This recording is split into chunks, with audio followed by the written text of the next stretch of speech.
Hello everyone, welcome to Trending Topics Live, our video interview series where we explore the trending topics of today. 2020 was a year of disruption, the year of the big reset. And while we wait to see what 2021 will bring us, what we know for sure is that the ability for continuous learning will still be of a great significance in the next year. This is also what Forbes confirms with their article called Top 10 Skills Recruiters Are Looking For in 2021. One of the opportunities for continuous learning that we would like to share with you today is called Present to Succeed, the industry leading online conference that was designed to help us reach our full presenting potential. Brace yourselves to learn not only how to get an investor, understand your startup, but love it with only one presentation. Today, our guest is Boris Christov, one of the people that stay behind the organization of Present to Succeed. A bit of a context for him. So, Boris is the person who stays behind presentations that closed multi-million dollar customer deals, secured investments from people like Bill Clinton, and helped the company Gradus raise 40 million euros in the second biggest IPO in the history of Bulgaria. So without further ado, I would like to say welcome to Boris. Hey everyone. Who is Present to Succeed made for? This is the most exciting project I would say that we and our company has ever worked for and ever worked on. Present to Succeed is first of all for the business person, for the person that needs to present, want it or not, right? So everyone who is in sales, in marketing, startup founders, I would say, IT people, designers, all of the business people, not the public speakers, not the presentation agencies, not the coaches, not those type of people. They will be there, but that's a byproduct of what we are doing. The conference is aimed at the business professional, right? So we want to kind of help the business professional get to the next level of their presentations and extract the value of being a better communicator. What can we expect from Present to Succeed? Tell us more about it. So our main idea was to create the largest premium presentation skills event in the world. This is only a presentation skills event. Okay, so it's not a business event, it's a presentation skills event. We have storytelling track, we have a presentation design track, we have public speaking track, and we have a track where we're going to discuss tools, tips and tricks with those tools. So we have everything that you need in order to plan, in order to write, design, and deliver an effective presentation. What's more, the fact that we have the lineup of speakers that we have, meaning the brightest minds in the industry, hands down, right? With a few exceptions, but we will get those people for 2022. And yet we managed to keep the price at 49 euros per person. Yes, it will be online. That is true, but our industry is not ready yet for an event of this scale with those type of people in person. We are not there yet. There are a few years that we need to go through the online first, and then potentially maybe go to the in-person event or hybrid, if you wish. Sneak peek time. What are the top trends in the presentation industry that will be taught at the conference?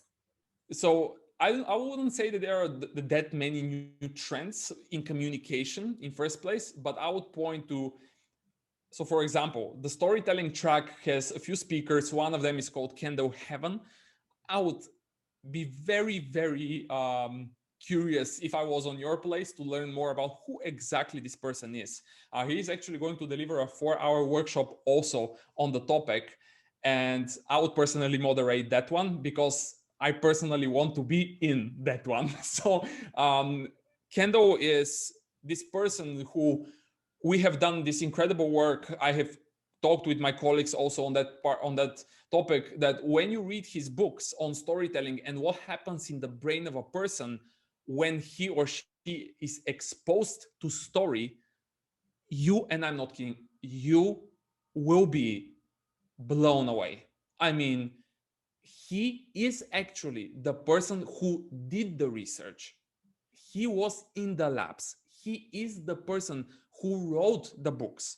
and showcases the results, showcases the fMRI results, the EEG results, and what happens in our brains when we are exposed to story, and how can we tune our stories here and there so that the brains of our audiences accepts those stories, and those stories really influence the people in front of us. So storytelling and candle heaven session and the masterclass, for those of you who can get to the one of the 15 or I believe now 11 slots, that one is for sure.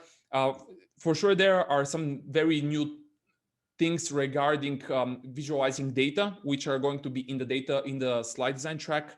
The tools will be very interesting because the tools are changing. This is what is changing. If you're looking for trends, this is what's changing. So it's not announced yet, but here we go. We'll have one of the speakers who is not announced yet will be from the Microsoft product group, meaning from the PowerPoint product group, meaning the people who write PowerPoint.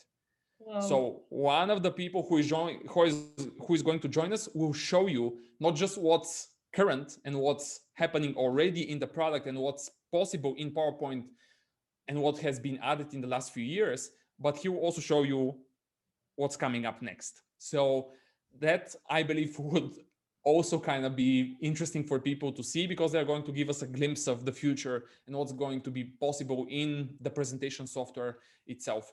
And obviously the delivery track, there will be a lot of things in regards to how do you deliver a virtual presentation successfully and effectively, because presenting virtually and presenting in an in-person fashion is just different. It is just different. Many people think it's the same. Unfortunately for all of us, it's not, and it's even harder. So how do you do that effectively? We have the #1 voted for 3 consecutive years body language expert in the world. Mark Bolden is joining us to talk about, hey, here is how you deliver an online presentation in a truly effective way. So he's going to go back in the evolutionary psychology, like he is crazy. He will go in the deep, he will do a deep dive in regards to how do you really deliver a successful online presentation. I believe it would be interesting for our audience to share, how did you start your presentation career journey? It is a pure coincidence. I was an IT guy that just loved presentations, and I have been spending so much time and effort to understand how to present the IT topics in the best way possible.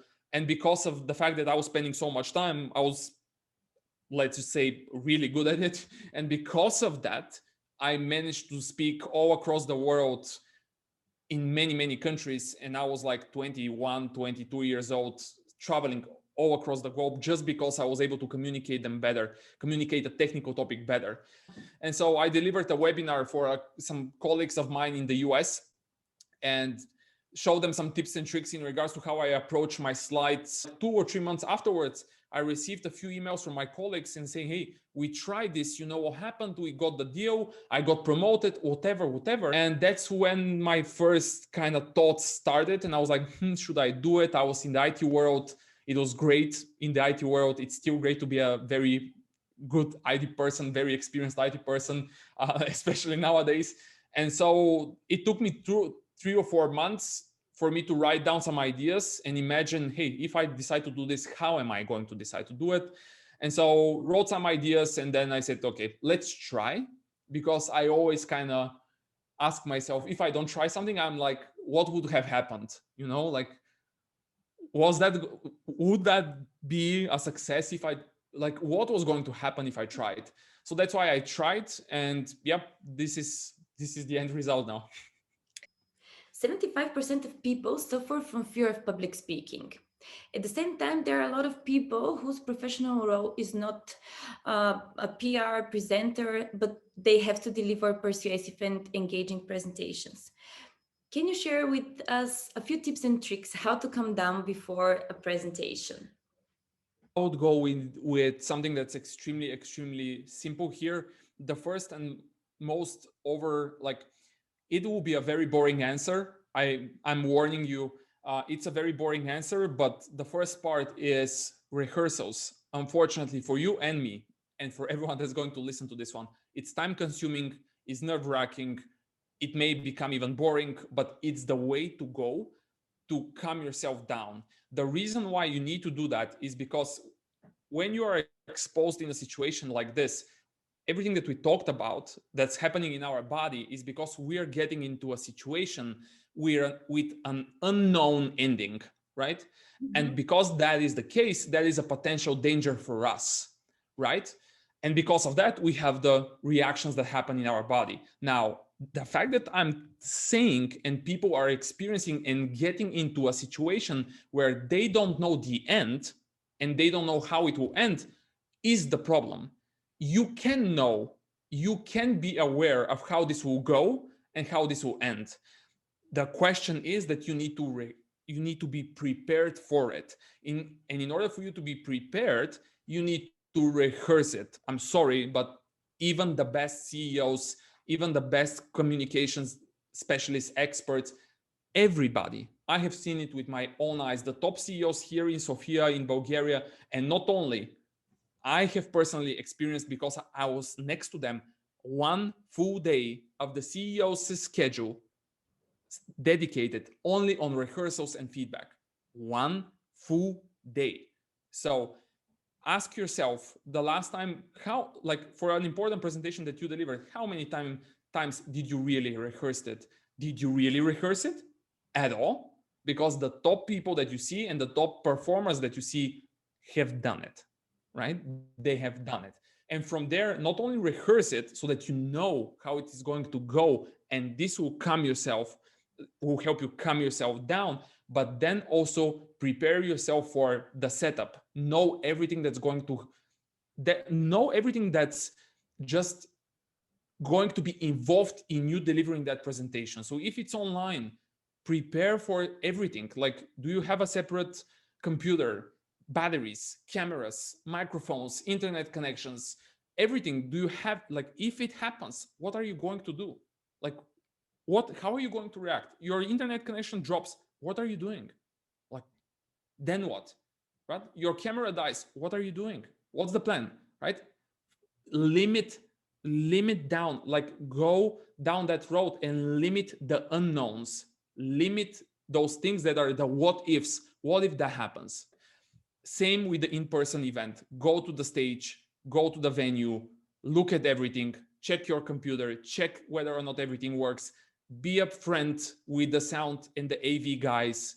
Make them your friends. Make them your friends. There, you will need those guys. And hopefully you won't need them. But when you need them, it's better for them to be your friends. So that is how you approach it. It's all about the preparation.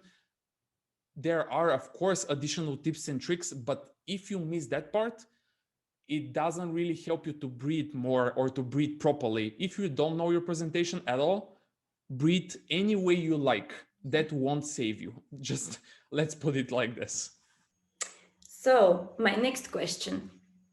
If you have had the chance to give an advice to Steve Jobs how to be even a better presenter, what would it be? That's a big one. I would say, I don't know if I can give him an advice. I would say that if I can tell him anything about presentations, I would say, hey, ask the people around you and the people that present together with you on stage to become better, because the differences are just so large, so big, that it is just unfair. You know, especially the last few years, Apple's presentations and the way they deliver them, the slides are incredible. The slides are art. I mean, it is incredible. Duarte, the company that's doing them, they are doing an incredible job. However, if you look at the last few presentations of Apple before the COVID crisis, you will see them reading from the scripts. You will see them not making eye contact with the audience. You will see them being very stiff on the stage, meaning doing the same body gestures all the time, which is not natural. This is not Steve Jobs' style. This is not the style of a great communicator. So if I can give him back in time an advice, I would say, hey, after a few years, start preparing your people that are going to replace you to become better, because you're so goddamn good that they need to catch up. So, as we are coming to the end of our meeting, I would ask you to share with our audience to summarize when and where Present to Succeed will take place one more time. Starting on the 15th of April 2021, The 15th of April is Thursday. However, that day is just dedicated for the master classes. These are limited to 15 people and tickets are already disappearing. There are 4 master classes, 4 hours each. Then the 16th and the 17th of April, Friday and Saturday, are the real conference. So we are going to execute the event in the Central European time, CET. So for everyone who is in Europe or for everyone who is also in the US, you will be able to catch some of the sessions and then the others you will be able to catch on the recordings. But for everyone who is in Europe, this event is for you guys. Thank you for accepting our invitation and see you virtually at Present to Succeed. Bye.